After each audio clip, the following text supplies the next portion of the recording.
Hey everyone, welcome to Locked On Lakers for Friday. Brian Kamenetsky, Andy Kamenetsky. Did Luka Dončić play so well that he put the Lakers back in win now mode? Plus, more mess for Steve Ballmer. That's next.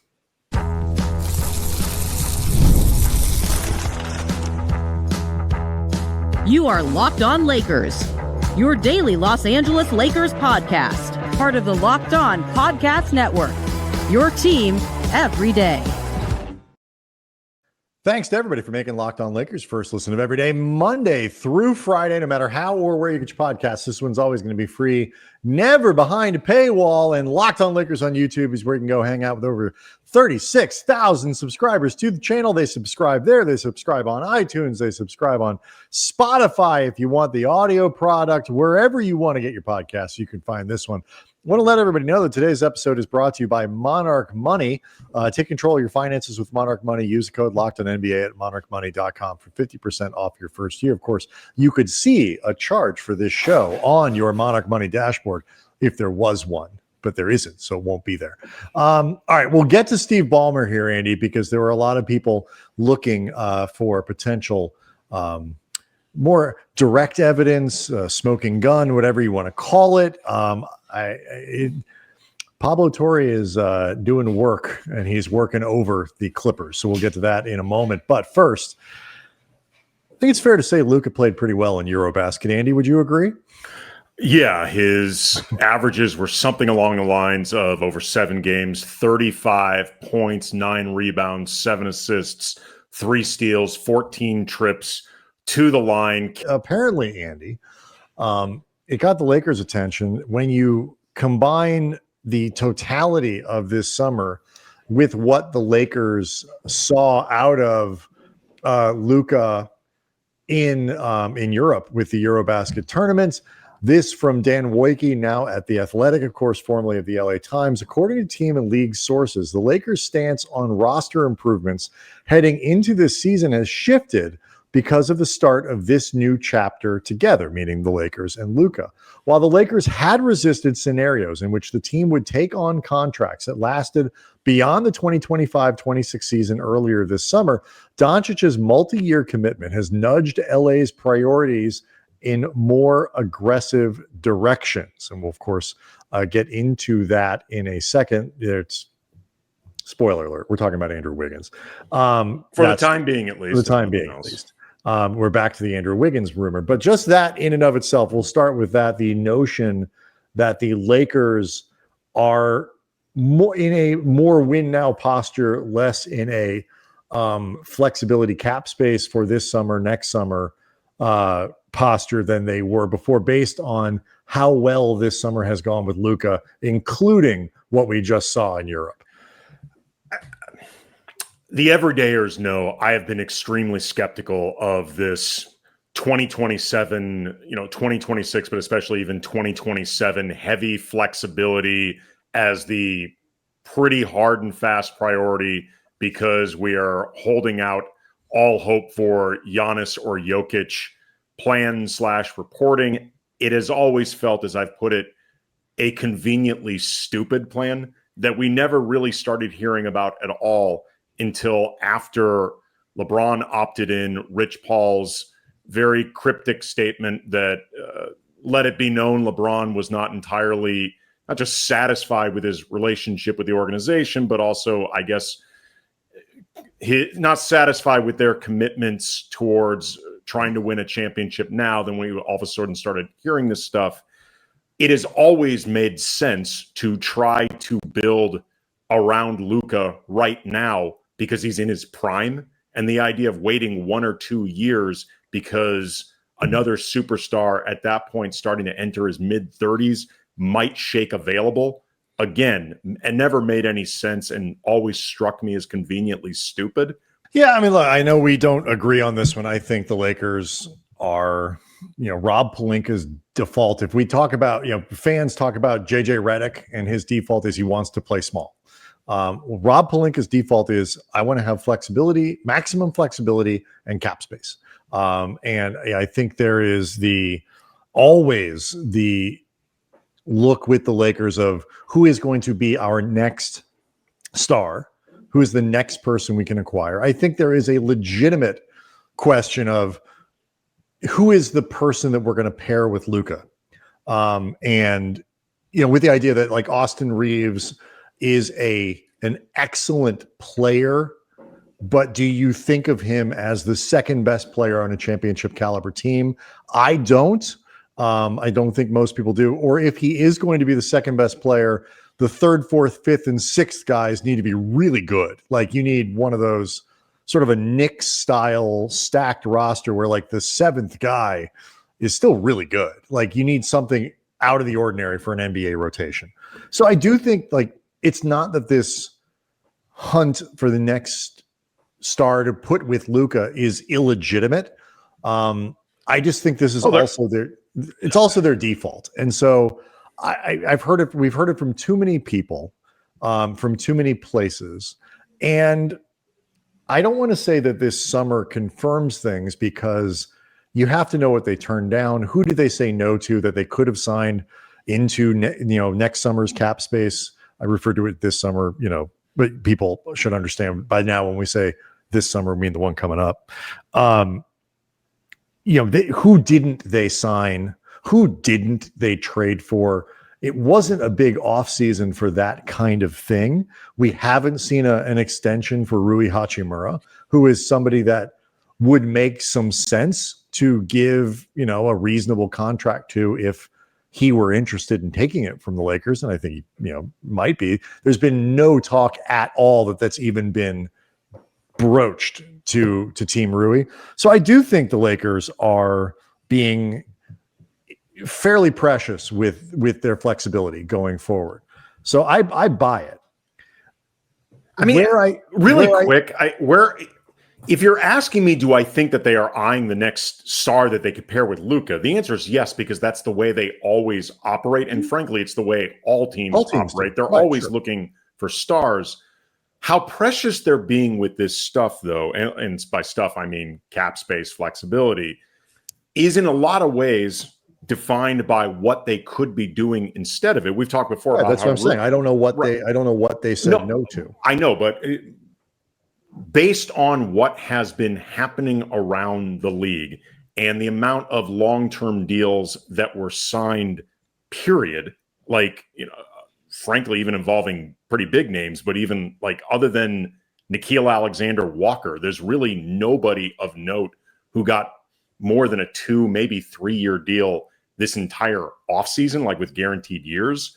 So you can only be precious with something or, hoarding it, treating it like Gollum and the Precious when you have other alternatives. And what I think, though, is really interesting, we'll get into this with Wiggins as a test case, is he's being used as sort of like the baseline of going all in part because you can make arguments for the way the Lakers could use him, but also, too, he's the only guy that really seems available at all. Well, we'll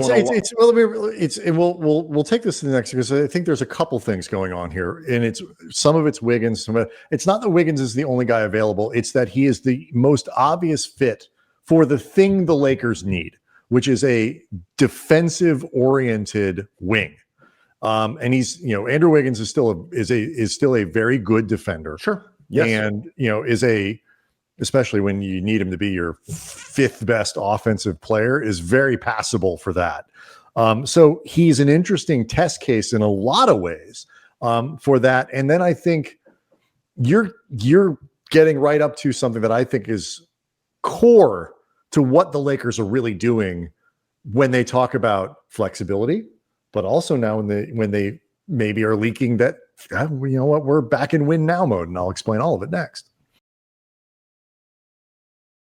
Locked On Lakers is brought to you by Monarch Money. Most people cannot name all of their financial accounts or even what they're worth, whether 401ks, properties, investments. Side note, Get on it, people. When you don't have the full picture, you can end up leaving money on the table, especially if you're not paying attention at all, apparently. But that's why Monarch Money's there. It's an all-in-one personal finance tool, bringing you your entire financial life in one clean, easy-to-use interface for the laptop or the phone. You can link all of your accounts in minutes, and without ever touching a spreadsheet, you see these visuals, you see data, you see characterizations of your spending, and you feel in control of your money. This is really useful for somebody like me whose daughter just started high school, so I'm already thinking about college. It's stressful stuff. Monarch Money can help me streamline spending, figure out areas where I can be more efficient, maybe not even spend it all, and just create a plan for the next step. Take control of your finances with Monarch Money. Use the code LOCKEDONNBA at monarchmoney.com for 50% off your first year. monarchmoney.com, code LOCKEDONNBA for half off your first year.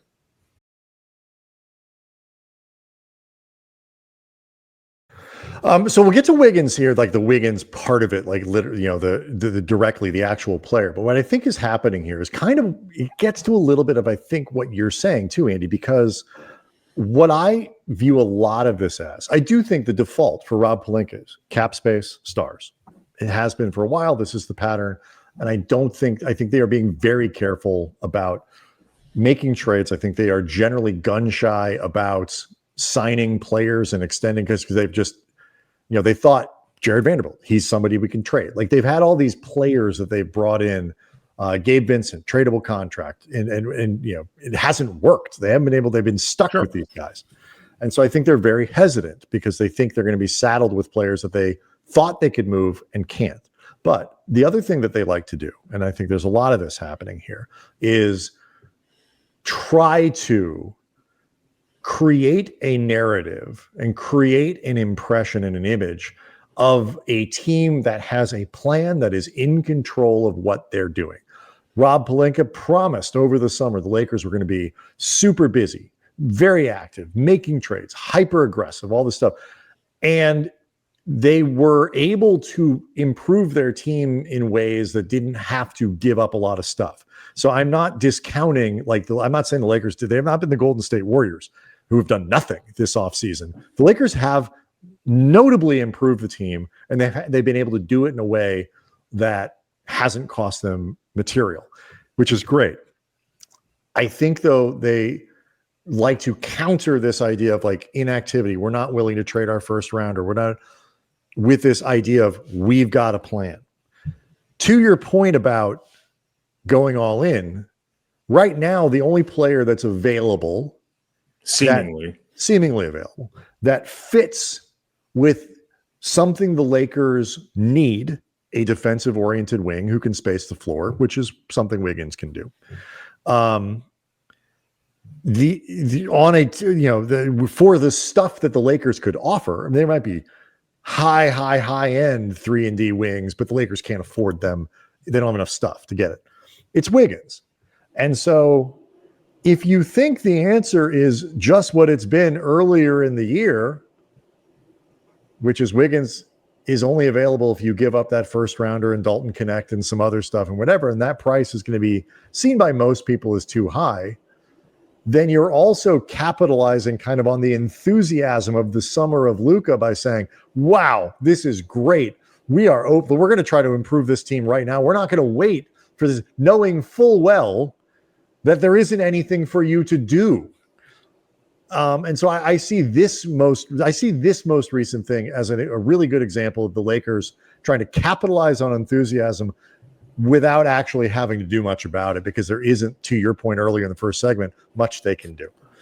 For the time being, there doesn't seem to be. And I'm basing this both off what you hear, reports, yada, yada, but also just the general lack of activity and what you can look around the league and see sort of who's shaking loose and who isn't. Right. So to some degree, not to get into Rob Pelinka, you can't buy a house that isn't for sale speak, but based on the activity that's out there, there hasn't been, I think, a ton of opportunities they're turning down, which to me, again, is the most important thing, whether it's the win now mode 2026 plan, 2027 plan, or the 2032 plan. If you're not turning things down, you're not turning things down. What I think is really interesting about Wiggins in particular, and maybe we can table some of this for next week, because I do want to make sure we leave enough time for the Ballmer conversation because it's heating up. It's a doozy. Yeah. It is heating up there over in Intuit land. But I think what an interesting question with Wiggins is, for the time being, the cleanest way to trade Andrew Wiggins, forget whether or not you think he's worth throwing in a first or not, is by including Rui because of Rui's salary. Yeah, And it almost has to include Rui. well, for the time being, it basically, there's no almost. Right. It has to. Because the Lakers have a few contracts that can't be moved for the time being, because when they were just signed, like Jackson Hayes, they can't trade right now as salary balance. It could be architected, but we don't need to get in the weeds of right. how. Well, but it also has to be something that the Heat would even remotely consider. Right. But without Rui, the answer is no. Sure. I'm talking about this just from a cap mechanic standpoint. I've actually messed around with the trade machine trying to look for 3-team deals, and there really aren't many teams with much, if any, cap space at all right now. So the idea of using Dalton, kind of offloading his salary somewhere else so the Lakers clear more space, it's going to be difficult to do this without including Rui until December 15th, when some other contracts become more tradable.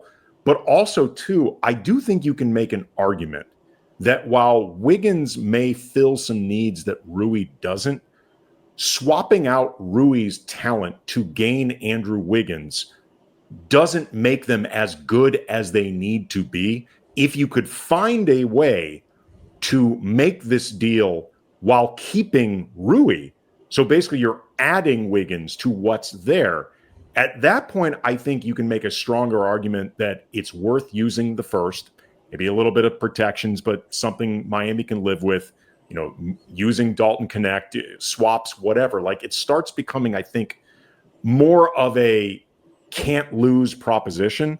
Also, for the time being, they may want to, especially while it's very complicated to make this deal anyway, take a look at what they actually have.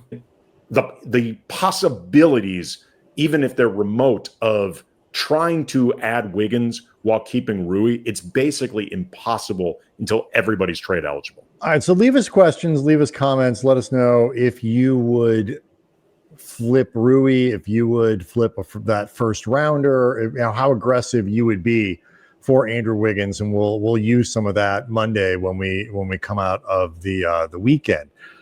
So here's what's going on with the Clippers, and we'll set it up, and then we'll come back and talk about it. Most people by now are familiar with the basic framework of what the Clippers are being accused of. Pablo Torre, of the Pablo Torre Finds Out podcast, essentially has uncovered a potential setup in which the Clippers are circumventing the salary cap by finding a third party to give Kawhi Leonard about $30 million in endorsement money. And then it turns out there's about $20 million in stock options that were there for endorsement work that he never did. This is obviously a circumvention of the salary cap and is a big no-no around the league. The Clippers denied this. They say they've followed all the rules. They have no idea what's going on with the Kawhi Leonard aspiration. That's the name of the company relationship. They had nothing to do with it. They made introductions, and that's the end of it. Pablo on Thursday reported that they have uncovered another link in which this company, Aspiration, which was badly, it was in bad shape and running out of money, and as we learned out, built on fraud, running into some major financial problems, were weeks late in one of their scheduled payments to Kawhi, weren't making that payment, got a $2 million infusion of cash, not from Steve Ballmer, but from the guy who owns 1% of the Clippers, the only other guy who owns even a tiny piece of that team, invested $2 million in a company that was very clearly failing by then. And he would know because his daughter actually worked for the company. And 9 days later, I believe it was, Kawhi Leonard got paid. This, Andy, changes things. We'll talk about it next. Locked on Lakers is brought to you by FanDuel, and the NFL season, it is here. FanDuel is making sure you are ready for a kickoff with a can't miss offer. Right now, new customers, you bet just $5, $5. And if your bet wins, you get $300 in bonus bets to use across the app. So just pick something really obvious. I love that FanDuel fits however you want to bet, player props, same game parlays, even jumping in live as the action unfolds during a game. If you're somebody who has like a feel for how just the action is going to shake out, maybe the fourth quarter, add a little wager, make things a little more exciting, whether you're watching the team you root for, IRL, or just keeping an eye on your fantasy lineup. If you're ready to play, download the FanDuel app now by visiting FanDuel.com to get started. That's FanDuel.com to place your first $5 bet. So Adam Silver, who is not necessarily a super popular figure among the hyper online NBA community, was getting a lot of flack this week because he essentially said that the league has the burden of proving that the Clippers did something wrong here, that it can't just be, based on what Pablo has reported. It can't just be sort of stuff that looks bad. The league needs to find something fairly definitive, and it is on them to discover it if they're going to punish the Clippers. And a lot of people viewed that, I actually think kind of unfairly, as them setting up setting up a scenario in which the Clippers just aren't going to get punished. Trying to find an out, if you will. Adam Silver did point out that it is not the same burden as a court of law. He made all of that clear, but I think people sort of have their minds made up. A lot of people do. And when we've talked about this, I 100% agree that all of this looks really bad. That if I had to guess what's going on here, I'd say the Clippers were cheating in one form or another. But if the league is going to drop the hammer on the Clippers, you need something more than Ballmer invested $50 million. Kawhi got essentially paid $50 million. You need something, to me, if you're going to just hammer this team, you need something more definitive. And if you're just going to fine them, that's almost worse than doing nothing at all, because then it looks like you just let the richest guy in the NBA off with not even a slap on the wrist. A couple things that I'm going to go ahead and say this qualifies as a little something more. It definitely qualifies as a little something more. And you said before the break, this changes a lot. I mean, I'll be honest, for me, the answer is it doesn't really change much, because from the beginning, I've said this looks very transparently. No, but this is a much more tangible. Sure.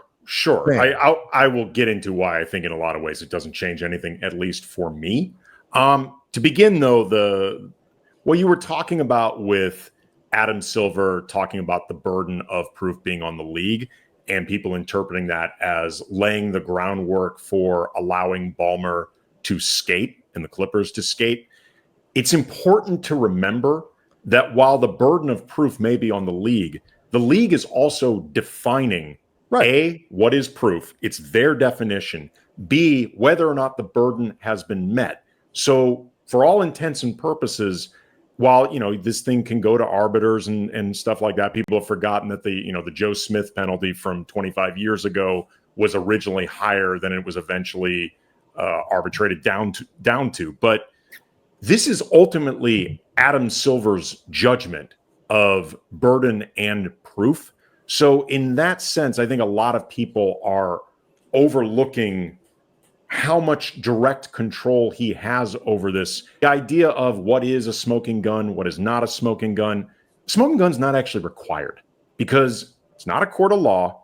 The CBA gives them a lot of latitude in terms of proof and burden, but also, too, there is a CBA clause stating, quote, that circumvention may be proven by direct or circumstantial evidence, including but not limited to evidence that a player contract or any term or provision thereof cannot rationally be explained in the absence of conduct violative of these agreements. And this gets me back to the thing that I've talked about in at least 2 episodes from the very beginning, like the rational explanation for all of this. nobody, and I mean nobody, has offered even a semi-plausible or logical explanation for what aspiration would have been getting out of this as the proactive party, what they would possibly gain from Kawhi Leonard getting tens of millions of dollars to be a silent pitchman that nobody knows is associated with aspiration, that nobody has any idea he's even a part of the company. It's a hell of a lot more obvious what the Clippers would get out of this, and has been the entire time. Other than, I want to make this clear, I am not in any way alleging this could have been what happened. I'm just saying, other than something where this LLC was never really a contract to begin with, it was something involving like money laundering or moving money outside this company, and it was set up like a fake LLC, like a fake contract for Kawhi Leonard to throw people off the scent, something like that. That seems like a lot. It does seem like a lot, particularly since the feds have already been involved, and you would think that would come out of it. And I'm not saying that's what I think happened. I've made it very clear since the beginning what I think happened. I think they circumvented the cap to pay Kawhi. My point being, if it's not something like further illegalities that we already know about this company, you cannot explain even semi-plausibly what would be in this for aspiration. You can explain it quite plausibly what would be in it for the Clippers. And here's why this transaction changes things from the NBA's perspective, or should, because Steve Ballmer, as bad as that looks, and I agree with you, I don't even think you're wrong, but Steve Ballmer can look at that and say, I have no idea. Talk to those people. And there was no arrangement for me to comment. I have no idea why they wanted to give him that money. You have to ask them. And, those people, and, who, by the way, and you tweeted out this earlier, that it's sort of a red herring, but these are crooked businessmen, and they've been, the crookedness part of it is being, not anything to do with whether or not you got around the cap. Paying way too much attention. But, but my point is, he can look at it and say, ask them. I don't know. These are bad business people who are, very obviously play fast and loose with investor cash. They have to explain to you why they were doing it. And then it's up to the league to decide whether that is a plausible explanation coming from the people inside that company. What changes about this, and it's actually the fact that it's his partner, makes it much more damning, because it's a small chunk of money at a time where it wouldn't have helped at all as an investment. As an investment, it would have not have done. It makes no sense it makes no sense as an investment. It comes at a time when this line item, among many, were overdue, and it seems to shake loose, the money that Kawhi was owed, and the fact that it doesn't actually come from Ballmer, but comes from the one other guy who's an investor in the ownership group, to me, screams much more coordination. Honestly, that even if they found one more $2 million payment from Ballmer, because Ballmer is already in for $50 million at this point, it could be. So it's stuff like this. And there is going to be more, because Pablo has sources inside, and he continues to talk to more people, and more documents are going to come out, more people from inside aspiration that are the source for a lot of these things, and the documents. It's going to be, it's not a drip of Pablo just waiting and throwing stuff out. It's a drip of continued reporting, because that's what he's doing. Making sure this stuff is all pretty ironclad.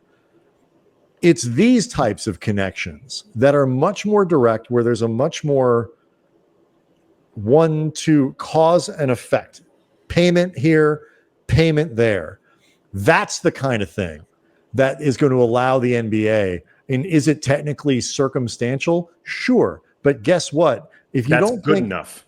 but it doesn't matter. But also too, like, and people say in a court of law, folks, you've been watching too much. You don't need a court of law standard, but in a court of law, 95% of cases are, maybe not 95. Don't at me about the percentage. A large number of actual legal cases are built. People are convicted and sent to prison by an accumulation of circumstantial evidence. And so if you 2 or 3 more of these, and the league not only will have no choice, but I think will happily step in and be able to punish the Clippers in a way where there is a paper trail that they can be like, okay, we didn't literally see Steve Ballmer writing a check and saying in the memo line, illegal circumvention payment for Kawhi Leonard, but you are straining all credulity to make us think that this one isn't the other. I'll be honest. It strains credulity that this sort of thing would be happening at this level of expense and Steve Ballmer would have no idea. And frankly, I think the league would say, if you didn't know, that's your fault too. Last thing I want to say, though, because I think it's really important, and I've seen Steve Ballmer try to spin it this way, and I've also seen, frankly, too many reporters, I think, biting on it.